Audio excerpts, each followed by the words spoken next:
কিছু দালাল চক্র আর কাকদ্বীপ এসডি অফিস এবং বিডি অফিসের কিছু সরকারি কর্মচারী আমলা, তার সঙ্গে নামখানা বিডি অফিসে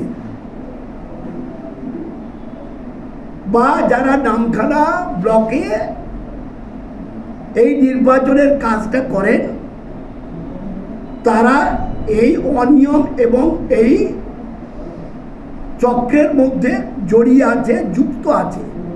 এই সরকার যেদিন থেকে পরপর যে প্রকল্পগুলো দিয়ে যাচ্ছেন, সেই প্রকল্পগুলো তিনি এবং তার পরিবারের যে যেমন আছেন তারা পেয়ে যাচ্ছেন।